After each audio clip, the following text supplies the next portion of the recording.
Hola, ¿qué tal hermanos? Sean todos bienvenidos al repaso de la lección de esta semana, lección número 12 con el título Precursores. Te invito a que antes de comenzar puedas elevar una breve oración en donde le pidas a Dios que abra tu mente y corazón para que puedas escuchar el mensaje que tiene para ti en este día. Porque no nos ha dado Dios espíritu de timidez, sino de poder, de amor y de dominio propio. Segunda de Timoteo 1:7. Este versículo es clave porque nos recuerda que la profecía no es para atemorizarnos, sino para fortalecernos en fe y valentía. A lo largo de la Biblia, Dios nos ha mostrado que Él siempre está con su pueblo, incluso en los momentos más difíciles.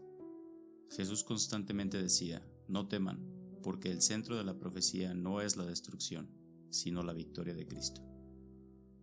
En esta lección estudiaremos dos historias que prefiguran los acontecimientos finales, enseñándonos cómo permanecer firmes en la verdadera adoración en tiempos de crisis. Sadrach, Mesach y Abednego, enfrentando la orden de adorar una imagen en Babilonia, lo cual tiene una conexión clara con Apocalipsis 13 y la imposición de la imagen de la bestia. La persecución contra los primeros cristianos, relatada en el libro de Hechos, que nos ayuda a anticipar los desafíos que el pueblo de Dios enfrentará antes del regreso de Cristo. Veamos cómo estas historias no son solo relatos históricos, sino señales proféticas para nosotros hoy en día. El capítulo 2 de Daniel nos ofrece una visión panorámica de la historia mundial, desde los tiempos de Babilonia hasta el establecimiento del reino de Dios. Este enfoque historicista de la profecía nos muestra que los eventos se han desarrollado exactamente como fueron predichos. ¿Qué es lo que nos confirma esto? Que Dios controla la historia y el futuro. En los días de estos reyes, el Dios del cielo levantará un reino que jamás será destruido, dice Daniel 2:44. El sueño de Nabucodonosor muestra una estatua con diferentes metales, representando la sucesión de los imperios. La cabeza de oro representaba a Babilonia, pecho y brazos de plata representando a Medo-Persia, vientre y muslos de bronce representando a Grecia, piernas de hierro representando a Roma y una aleación entre hierro y barro en los pies representaba a la Europa dividida. Lo sorprendente de esta profecía es que ha sido cumplida con exactitud. Incluso la predicción de que los países europeos intentarían unirse pero seguirían divididos se ha cumplido hasta hoy. Se mezclarán por medio de casamientos, pero no se unirán, dice Daniel 2:43. A lo largo de la historia, reyes y gobernantes han intentado consolidar Europa en una sola nación, pero Dios ya había decretado que nunca sucedería, y así ha sido. Esto confirma que el último evento de la profecía es el establecimiento del reino de Dios. Es una certeza absoluta. ¿Cómo demuestra Daniel 2 que Dios no solo conoce el futuro, sino que tiene el control de este? Si todos los imperios mencionados en la profecía han surgido y caído tal como fue predicho, entonces podemos estar seguros de que el reino de Dios será establecido sin excepción. Esta certeza nos da confianza en que Dios gobierna sobre la historia y también sobre nuestra vida. En Daniel capítulo 3, Nabucodonosor establece un decreto para adorar una estatua de oro macizo, contradiciendo el mensaje de Dios de que su reino sería temporal. Este acto de rebelión, como muchos otros mencionados en la Biblia, refleja el mismo patrón de los poderes humanos cuando buscan establecer su propia autoridad sobre la voluntad de Dios. En los versículos del 4 al 6 podemos leer cuando se les ordena a los pueblos, naciones y lenguas que al oír el sonido de la trompeta se postren y adoren a la estatua de oro. Aquí podemos ver un anticipo de los eventos finales, cuando el mundo exigirá una falsa adoración. Los jóvenes hebreos no cedieron a la presión. Su respuesta es un testimonio de fidelidad absoluta. Los versículos 17 y 18 dicen, nuestro Dios, a quien servimos, puede librarnos del horno de fuego. Pero si no lo hace, sepa, oh rey, que no serviremos a sus dioses ni adoraremos la estatua. ¿Cómo podemos evitar las racionalizaciones que comprometen nuestra fe? Las pruebas más difíciles no siempre vienen con amenazas de muerte. A veces, comprometer nuestra fe sucede de manera sutil. en decisiones diarias que parecen pequeñas pero que desvían nuestra lealtad a Dios. Jesús nos enseñó que la fidelidad se demuestra desde lo más pequeño. Si justificamos excusas para desobedecer en lo cotidiano, también terminaremos cediendo en las pruebas mayores. Apocalipsis 13 presenta un escenario que refleja la crisis de adoración en Daniel 3, pero en una escala mundial. En el tiempo del fin, habrá una imposición de adoración y quienes no la acepten serán sentenciados a muerte. Se le permitió infundir aliento a la imagen de la bestia para que hablara y diera muerte a todo el que no adore a la imagen. Apocalipsis 13:15. Este evento confirma que el conflicto final no será político o económico, sino espiritual, basado en la adoración verdadera versus la falsa adoración. ¿De qué manera la adoración de la imagen de la bestia es solo otra manifestación del principio en juego? ¿Cuál es este principio? ¿Quién debe ser objeto de la lealtad de los seres humanos? Aquí se revela el verdadero conflicto. ¿A quién serviremos? La lealtad no admite términos medios. En los eventos finales no habrá neutralidad y quienes decidan adorar la imagen de la bestia serán considerados enemigos del reino de Dios. La decisión será clara y definitiva, y por eso es tan importante determinar hoy por nuestra lealtad a Dios. El libro de Hechos nos ofrece una perspectiva crucial sobre lo que enfrentará el pueblo de Dios en los últimos días. De hecho, la persecución no es algo nuevo para los seguidores de Cristo. La iglesia primitiva ya experimentó un anticipo del sufrimiento que vendrá cuando el conflicto entre la adoración verdadera y la falsa alcance su punto máximo. Herodes echó mano de algunos de la iglesia para maltratarlos, mató a Santiago y viendo que esto agradaba a los judíos, procedió a apresar a Pedro. En este episodio vemos que la fidelidad a Cristo se convierte en una amenaza para los poderes establecidos. No solo los judíos consideraban a los cristianos peligrosos para su sistema religioso, sino que el Imperio Romano también los veía como enemigos del orden imperial. El caso de Pedro es especialmente significativo porque, aunque estaba sentenciado a muerte, Dios intervino milagrosamente y envió un ángel para liberarlo. Dice Hechos 12:7, un ángel del Señor apareció y la luz resplandeció en la cárcel.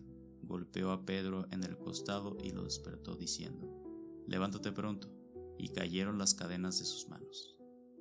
Este milagro nos recuerda que Dios sigue teniendo el control, aun cuando sus hijos enfrentan persecución. No todos los cristianos fueron liberados de la muerte en ese tiempo, así como no todos lo serán en los eventos finales. Santiago, por ejemplo, fue asesinado. Sin embargo, la liberación de Pedro muestra que Dios actúa cuando es necesario para cumplir su propósito. Tras anunciar a Pedro cómo moriría, Jesús le dijo, sígueme. ¿Qué debería decirnos esto acerca de por qué ni siquiera el riesgo de la muerte debería impedirnos seguir al Señor? Jesús nos dejó claro que seguirlo puede implicar sufrimiento e incluso la muerte, pero también nos asegura que la recompensa será eterna. Pedro entendió que su vida estaba en manos de Dios y por eso pudo dormir tranquilamente en la cárcel, sin temor.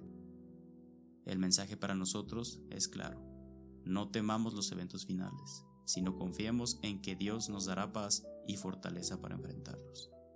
La lección nos recuerda que en los eventos finales habrá una prueba decisiva entre la verdadera adoración y la falsa, y que el sábado jugará un papel central en esa crisis. Adorad al que hizo el cielo, la tierra y las fuentes de las aguas, dice Apocalipsis 14:7. Desde la creación, el sábado ha sido la señal de adoración al Dios verdadero. Sin embargo, el poder representado por la bestia ha intentado cambiar esa señal, promoviendo el domingo como día de adoración sin base bíblica.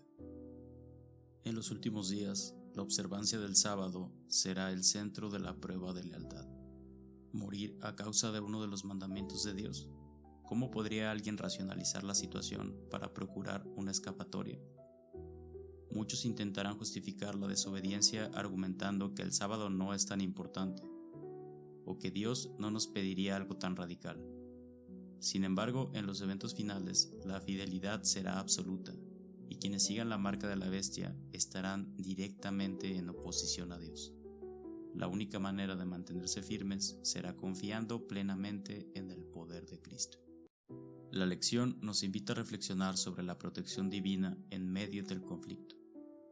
Elena de White, en El conflicto de los siglos, nos da una poderosa visión sobre la intervención de Dios.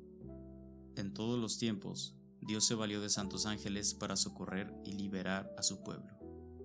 Los seres celestiales tomaron parte activa en los asuntos de los hombres. Aparecieron con vestiduras que relucían como el rayo. Vinieron como hombres con ropa de caminantes. Abrieron las puertas de las cárceles y liberaron a los siervos del Señor. El conflicto de los siglos, páginas 689 y 690. Esto nos da la seguridad de que aunque haya persecución, Dios nunca abandona a su pueblo. En cada etapa de la historia, desde los jóvenes hebreos en Babilonia hasta Pedro en la cárcel, Dios ha mostrado su poder para liberar a sus hijos cuando es necesario. ¿Cómo podemos liberarnos del temor y encontrar el mensaje de esperanza de Dios aún en medio de las profecías que se refieren a la persecución por causa de fe? La clave está en recordar que Dios no nos ha dado un espíritu de temor. La profecía no debe paralizarnos, sino darnos la certeza de que Dios está en control. El sufrimiento puede venir, pero nunca vendrá sin que Dios ya haya trazado el camino para la victoria final. Aunque en este momento puede ser difícil ver cómo el sábado y el domingo podrían convertirse en el epicentro de los acontecimientos finales, nota cuán rápidamente puede cambiar el mundo. ¿Qué debería enseñarnos esto acerca de no basar nuestra fe en los acontecimientos actuales, que pueden cambiar en un instante, sino solo en la palabra de Dios? El mundo cambia rápido, las leyes, la política, las creencias sociales evolucionan constantemente. Es un error basar nuestra fe en lo que vemos hoy, porque en cualquier momento las circunstancias pueden cambiar radicalmente. La única base firme es la palabra de Dios, que ha demostrado ser confiable y exacta a lo largo de la historia. Piensa en Daniel 2. Todos los imperios surgieron y desaparecieron exactamente como fue predicho. Desde nuestra perspectiva actual, solo queda un reino por aparecer. ¿Cuál es y por qué podemos estar seguros de que surgirá así como fue anunciado? El último reino que falta es el reino de Dios, el cual será eterno. Como vimos en Daniel 2, todos los eventos se han cumplido exactamente como fueron profetizados. Si todas las profecías anteriores fueron correctas, no hay duda de que esta última también se cumplirá. El establecimiento del Rey de Dios es la conclusión segura e inevitable de la historia profética. En esta lección hemos visto cómo los eventos finales ya han sido prefigurados en la historia. La Biblia nos da ejemplos claros de lo que enfrentaremos y cómo debemos reaccionar. Daniel 2 demuestra que Dios tiene el control absoluto de la historia. Daniel 3 nos confirma el paralelismo con Apocalipsis 13 y la crisis de la adoración. La iglesia primitiva muestra la persecución como parte de la fidelidad a Cristo, y el sábado será la señal de lealtad al Creador en el conflicto final. Dios nos ha prometido victoria, así como libró a Pedro y a los jóvenes hebreos, librará a su pueblo en los últimos días. Si este repaso te ha sido de bendición, dale me gusta. Te invitamos a compartirlo y a suscribirte al canal. Nos vemos la próxima semana. Dios te bendiga.